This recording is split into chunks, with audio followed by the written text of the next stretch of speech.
Now, Sports Talk with Brodes. Here's Hunter Brody. What is going on, everyone? Welcome to Sports Talk with Brodes. I'm starting to get bothered and annoyed just because these games flat out don't get me excited. The fact that I need to watch NBA basketball that has an opponent on the other squad that's missing 9 players, it's brutal. And maybe I'm just having a bad day. It did seem like it wasn't one of my best, let's say. So I don't know if there's some sort of emotion just based off of what I dealt with over the last 24 hours. But yeah, this game, I'm sitting on the couch and I'm going, this blows. This is awful. In the beginning of the season, it was so much fun. There was ball movement. The team was playing great. And who was on the other side was actually their best, the opponent's best. Even though I wasn't sold on this basketball team, knowing that those teams still stunk, I was at least watching NBA basketball. At this point, I'm watching guys 13, 14, 15, like those type of roster guys playing. I don't want that. I don't want that. So what am I supposed to do with this? What am I supposed to get all juiced up about when the Sixers go in there, they get their guys back from the protocols, from the COVID-19 safety protocols, and they beat down on this Heat team? What am I supposed to take away? I was really looking at Ben Simmons. That was my number one focus throughout. How was he going to respond? Not that I was going to put a ton of stock in how he played, knowing that he has done this so many damn times in the past. And even though he only scored 10 points, I did think he had a strong outing. He got his teammates open look. He was able to do things defensively. But once again, what is going on the other side? That is very important. Ben Simmons did not have that much of a tough task when it comes to playing this game. But he did it last game, just to play the other side. He did this last game. Well, the last time he played this team, last game, he was just terrible. And it was this same team. So, look, I thought Ben Simmons played pretty well. A lot of the three-pointers that they knocked down was because of him. They shot the ball very well from three, 46% from three. And Isaiah Joe, I think, is ready to kick Furkan out of the rotation, which I am so excited about. Oh, please tell me you loved that block by Isaiah Joe on Tyler Hero early in the game. I think I got up and did a little bit of a flex because I hate Furkan Korkmaz because he is literally a cone. That's what he is. It's like you're doing drills when Furkan Korkmaz is out there. You're just doing things you would do in practice because he can't move quick enough. He stinks defensively. You need someone better, and Isaiah Joe can shoot the lights out. And oh, by the way, look, I'm not telling you he's a finished product and he's not going to get beat sometimes, and absolutely that's going to happen. He will have moments where it shows that he's a rookie, but you can clearly tell. See, with basketball players, you can tell at times if they can fit or if they don't fit right off the jump. Snap your fingers. Like when you see Tyrese Maxey, it's obvious the kid has the proper skills. I mean, it's just a reality. You can tell the way that he thinks the game, the way that he actually plays the game, it all correlates, and it's outstanding. Like, he's gonna have moments where he fails and he makes poor decisions, but that's all a part of the learning curve. When you saw him in action in that Sixers jersey for the first time, it was from seconds after that where it's inevitable. And with Isaiah Joe, I think it's inevitable that this kid has something that this league plays with, and that's spacing and drilling shots. But there's other factors that he has, which will force Furkan down that damn bench. But thinking about how Doc Rivers normally plays this, I think he's going to get time, and I'm going to be pissed off just seeing his face back in the lineup. I can't wait. I can't wait until it's over. I can't wait. I'm sick and tired of Furkan Korkmaz, and I started this from the top. Not my day today. So maybe I'm being brutal. Maybe I'm being an asshole. But you got to have a little bit of asshole in you once in a while. If you don't, I think you're missing something in life. By the way, we are broadcasting live from the Manscaped Man Cave. Get 20% off and free shipping with the code BRODSCAPED. at manscaped.com. Ben, after the game, obviously was asked about what happened, and he kept it professional. He pretty much said, I'm excited that I'm still here, but I can't control that stuff. I can control my workouts, and I can control my play, and I can control my work ethic. He gave you that kind of player speak, and I did like the fact that he brought up it's a business. Look, this is the NBA, and that's something that I was stating today on the Sports Bash and before when just having conversations with my buddies about this. At some point, when we keep asking that question, how will this impact Ben Simmons, which I think is a reasonable thing to think about, at some point, it shouldn't matter. At some point, who gives a damn? This is how professional sports works. And if you want to look at it from a positive standpoint, Ben Simmons, it was for James Harden. All right, it wasn't for TJ McConnell. It wasn't for some nonsense player that shouldn't be in the league. It's for James Harden. So if you're going to get all pissed off and worried about it, then shame on you. You should look at that as a positive thing, or you can use it to fuel you to take a proper step. Now, I just don't know what to do with this type of game because I thought it was good. All right, I know some's going to look at it and say he only had 10 points, and I'm just as frustrated as anybody else when it comes to his game offensively. But if you watched it play out, you can't knock what he did out there. The team, by the way, as a whole, I mentioned how many steals he had earlier, which was 3. The team together had 15 steals. Matisse Thybulle had a good game getting his hands in the mix, and even Doc Rivers alluded to it after the game, saying, that's what we need out of Matisse Thybulle. But once again, he said the offense will come, and it's almost like he's taking this philosophy with everyone. Oh, Ben Simmons, just go play. This offense will flow naturally just because of him. You can keep saying that, but this Ben Simmons thing is going to be an issue. They keep trying to downplay it and downplay it. And I know a couple times I've been being facetious. That's how I say it, just to be a jerk off. And I would go along the lines of, you told me Brett Brown this. You told me Brett Brown that. Right? I do that sometimes just to kind of be a jag off. Well, all seriousness, like not even playing around, not even trying to be funny, there were a lot of people out there that said, Brett Brown didn't make Ben Simmons shoot. He didn't make Ben Simmons a better player offensively. And the big question coming into this was, how would Doc Rivers allow this to play out? How will Doc Rivers do this? And guess what? He's doing the same damn thing Brett Brown did. You can actually argue that Brett Brown, because he came out and said, I want this one a game. I need to see more. One a game. Give me one a game. He's done more than Doc Rivers has, because Doc Rivers, he's going with, Ben, just go play, dude. Just go play. And that was Brett's mindset at some point, but eventually it clicked and he broke, just like I did. I'm broke. I'm broke with the Ben Simmons story. And it's weird. It's odd. I don't like it.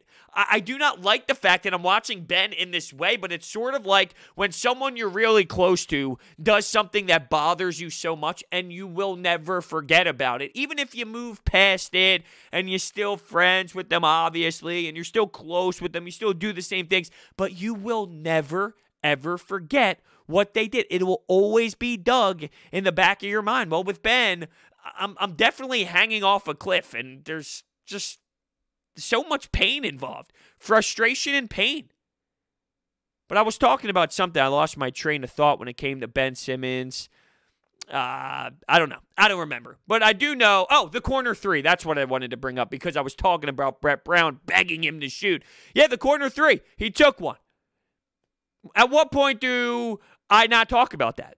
At what point is it, do we talk about when Tyrese Maxey misses a 3? When Seth Curry misses a 3? No, it's different if it's a big part of the game, fourth quarter, 40 seconds left. Yeah, we will talk about that missed shot. But a second quarter, first quarter, early three-point attempt, do we talk about a Seth Curry shot? No. At what point do I stop bringing up the fact that he took a corner 3? Wide open, in rhythm. Didn't make it, but in terms of Ben Simmons' flow, it went in the natural flow of the game for him. Is that him trying to make a statement? Is that him trying to say, look, I'm willing? There are a lot of reports, though, out there that One of the reasons why the trades didn't go through for the Sixers was because the Rockets organization not so happy with Daryl Morey. So it was almost as if it was never really a reality. It was never part of the Rockets' game plan. And I did have a few question marks entering yesterday's podcast, or I guess it was this morning, right? This morning? I'm losing track of time. But I did question, what was the idea behind calling the Sixers? Was it because they really wanted to make that trade and they looked at Ben Simmons as the best player available for James Harden, which I think is the case, to be honest with you. And the other side is this. They're trying to drive the Brooklyn Nets. They were just using the Sixers. They never really wanted to call them. They never really, or maybe they called them knowing Daryl Morey would be interested. We know this guy. We know he's a big president of basketball operations, big time, I like to trade big pieces kind of guy. So if we pick up the phone just to ask him a couple questions, we ask him what he'd be willing to give up, and then we can boost up the Brooklyn Nets offer without giving the Sixers a fair shot. And knowing that it might blow up the locker room a bit because now Ben Simmons is aware. And he's more looking over his shoulder. All right, when Daryl Morey speaks to me, is he really talking to me like he means it, or is he bullshitting me? All right, when Doc Rivers says he loves my game and he really wants to keep working with me, is it for real, or is he bullshitting me? Now, there's a lot of ways that you can approach this from the Houston Rockets perspective. But Woj, Chris Haynes, respected guys. Okay, when Woj says something, it happens. It's real. So I thought the Sixers got used. I threw it out there. That was an option on the table. And now, as time moves forward, I think it's starting to be more and more probable. All right, so what else happened here in this game? Quiet night for Joel Embiid. 9 points. It wasn't one of those games like we saw the other night where he was doing everything and he was magical and he was knocking down mid-range J's off the bounce. No, not so much for Embiid, but when you do those kind of nights, you're going to have some sort of night to relax, and this was it for him. He only logged about 24 minutes, so you have a back-to-back coming up this weekend, Saturday, Sunday, Memphis, and OKC. Oh, hold on, I have the schedule right in front of me. Saturday, the Grizzlies, Sunday, OKC. By the way, now that I'm looking at my personal schedule here off to the side, on Monday, I mentioned this a long time ago, but things happened and we had to reschedule. Looks like we might be getting Mark Zumoff on for a nice episode. So look out for Monday. We are going to record it Monday morning. So I'm so pumped up to get Mark Zumoff on, and we're going to talk about this team, talk about where they are, talk about these players and Doc Rivers and his broadcasting point of view, right? Because that has changed throughout COVID. So, yeah, I'm just super amped up. It's going to be really fun. I just want you to be aware. So, if you're not subscribed to the channel, make sure you do that now. And while we're at it, throw in a nice little like and comment down below. You know the standard YouTube stuff. So, yeah, quiet night for Joel Embiid, but didn't play that many minutes. So, hopefully that's something that can be significant when we talk about this weekend's games and this weekend's matchup where he's going to have to log in a lot of minutes. It's a ton of games in a short period of time. It was one of the worst case scenarios to have all of these COVID issues during this stretch, right? I mean, it's honestly a game every single night, every other night, here and there, Sixers here, Sixers there. For you to be losing so many guys and having to really dive deep onto the bench. Whew. And speaking of the bench, Mike Scott got injured again, and I don't know how much you can rely on this guy anymore. And even when he is available, he's not himself. And maybe there's a correlation. Maybe because when he's on the court, he's not feeling 100%. He's not able to really get into a rhythm of a game and get comfortable with where he's at. I guess that's very possible. But, yeah, it's not looking so great for Mike Scott. And I question, what does that mean for the 4 position? Tobias Harris is your starting 4. I think you can utilize Ben Simmons at the 4 and have Tyrese Maxey be your primary ball handler, which we saw in this game because Seth Curry's unavailable. And I will tell you about something I really enjoyed out of him and Ben Simmons in just 1 second. But when it comes to that bench depth, you don't have much there. And I know we jokingly saw Embiid and Dwight Howard as a twin tower concept a couple games ago. I'm telling you, I would not be surprised if you ever see that in some sort of playoff matchup. I'm not saying a long period of time. I'm not saying significant, and that's the difference in this and that. But I just remember, it's always engraved in my brain, is that Toronto Raptors series. And it was painful. I'll never forget the moment where I saw the bounce. But throughout that series, they threw a lot of different things at the Sixers. And at one point, Serge Ibaka, Marc Gasol, and the Sixers had some trouble.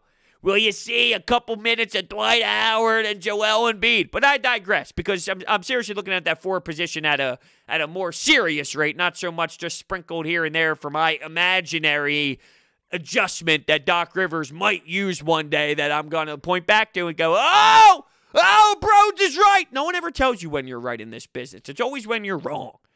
It's sad. It is. It's sad. It's upsetting. That can cause issues. Mike Scott being unavailable in that 4th position, in that, power forward spot. So, yeah, definitely for sure. And with Ben and Maxey, I saw something there. We've seen it under Brett Brown that Ben Simmons is actually a fantastic roller to the basket. He can excel in that area. Well, why not use him as someone who sprints to the basket with a set pick and Tyrese Maxey goes and does his thing, right? I think that there's something there. Tyrese Maxey continues to impress. He went 5 for 5 in the first quarter alone with 11 points, and then he finished the game with 15. I love watching him play. It's really amazing. And I feel bad for him. I feel sorry for him because if he was playing in this building and if the Wells Fargo Center was on fire like it is when there's no COVID-19, he would be beloved. He would get standing ovations. This city would go insane for Tyrese Maxey. And I'm sure he's aware of what Sixers fans are like, even when you're at Kentucky and just in general, growing up as a basketball player when you're younger, you watch the NBA. So I completely understand that he sure knows what type of building the Wells Fargo Center is. Hell, they were 29-2 last season before all that nonsense happened, right? At home, that is. Until you're in it, though, I don't know if you truly know. To make a play, to knock down a jumper, to do this, to do that, and then the opposing team calls a timeout, and the whole Wells Fargo Center goes crazy. You got the Sticksers, or whatever they're called, doing the old drum line, and then you got the Sixers, dancers, right? I mean, you're telling me that wouldn't be an incredible feeling? I want him to feel that, and hopefully he does soon at one point. Please, I beg of you. I'm going crazy. I can't believe it's this late into the show when I'm finally bringing up Shake Milton. Shake.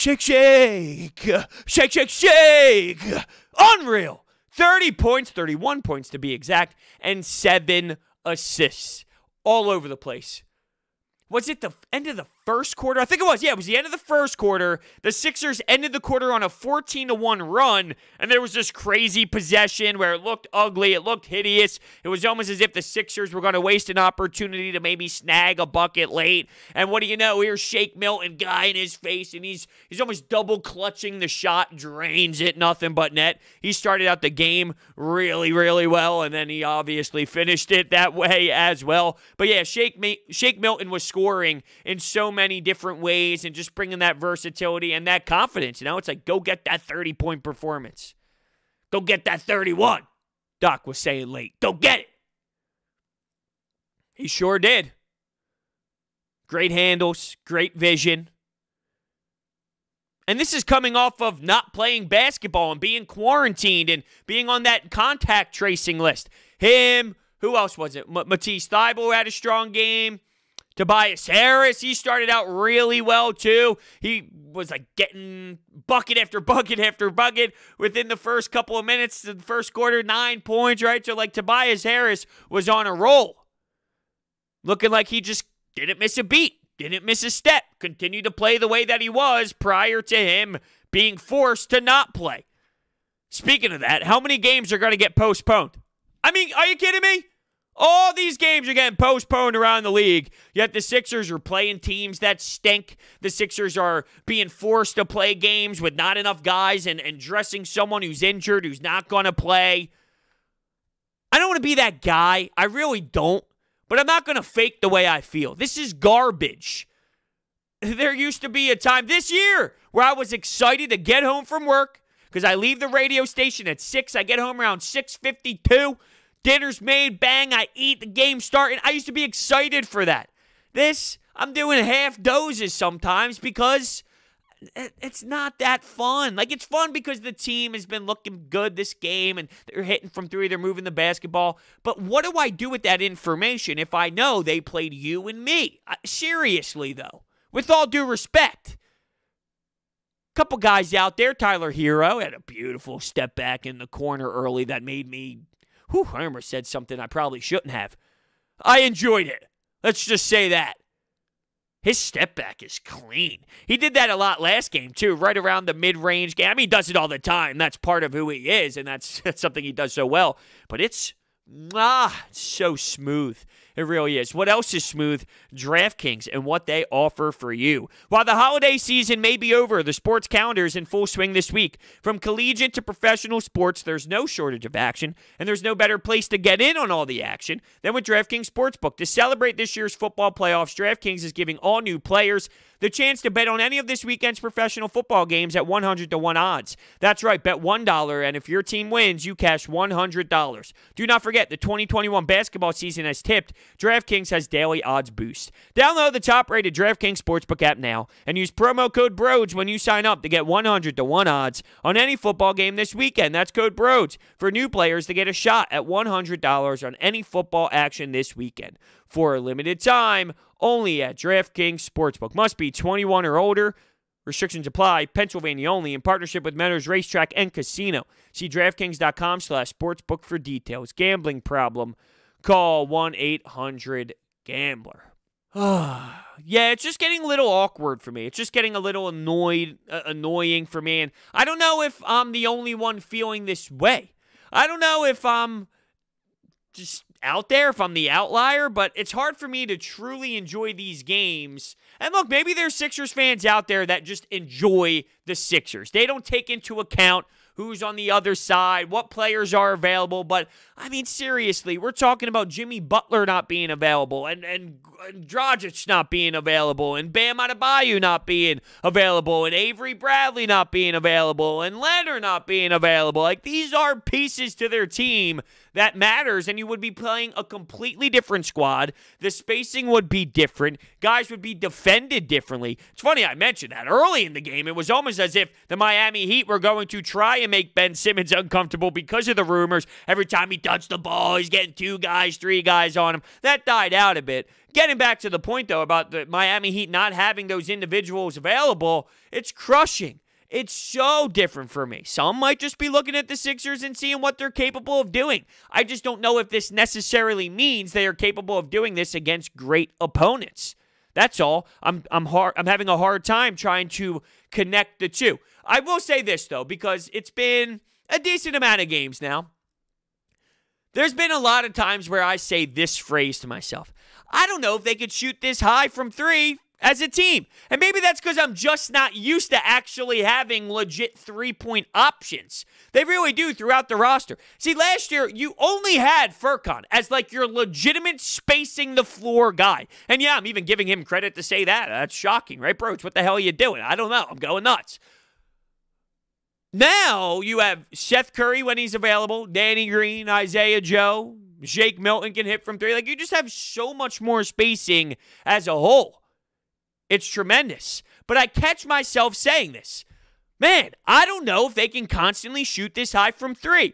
But if I'm always saying that, there is a common theme. At some point, that becomes their identity.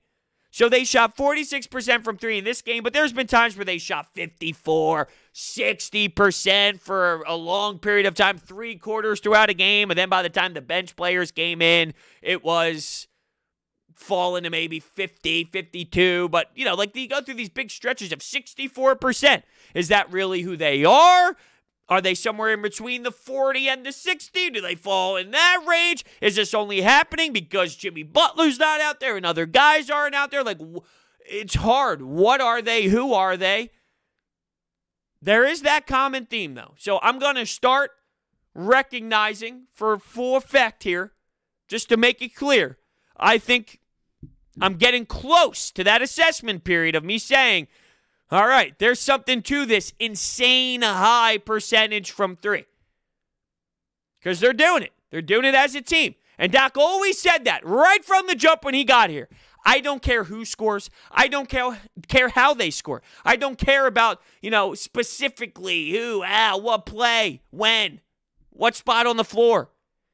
It's just about overall team success, team statistics, team numbers. So he doesn't care if it's Ben hitting the 3, Seth Curry hitting 9 threes, Danny Green hitting 10 threes, Joel Embiid dropping 45. Doesn't matter who it is, how it is, where it comes from. Just get it. That's all. Just get it. And that's why he's so lenient on the Ben Simmons front. I do need to mention, though, that with Joel Embiid throughout this, all right, and throughout his tenure here and his career and throughout the Ben Simmons and Joel Embiid combination, he's not loving it. He's not loving this Ben Simmons thing. That's me with pure speculation of body language, of past comments, all right, just discussing Ben Simmons and what he lacks in. I'm telling you, the facial expressions, there's something to it. I think Joel Embiid is annoyed that it's taken long, that it's not going as smooth as maybe he anticipated, because Joel Embiid has taken some legitimate steps, and he's probably looking around going, dude, for real? Dude, for real? You got to be kidding me. I think there's something to it. Once again, all speculation, just my vibe. I don't think he's loving this. I think he's frustrated. I think he's bothered and annoyed that he's been seriously taking these steps, and the one guy he needs to with him is taking his time. There's something to it. I know there is. With over 20 years of experience in the solar industry, Orbit Energy empowers home to your solar experts in residential and commercial projects. They're dedicated to making sure your project is completed easily and properly by using high-quality materials and trained professionals to get the job done right. Their solar program helps eliminate your electric bill completely. They offer flexible financing solutions such as $0 down. In addition, they will provide water purification systems, backup energy services, battery storage, and more. So check out their information. It is all down below. Thank you guys so much. Hopefully the next game does a little bit more for me. I want to know how you feel, though. Seriously, I want to know if I'm going crazy, if I'm the only one that's a little watching this. Some people I talk to don't give a damn, and I'm a little surprised by that, and I feel most people I talk to are not in the same mentality as me, so maybe it's just me being a stubborn prick. Jesus. All right, that's how you know this show needs to end. Thank you all so much for listening, and I will see you next time.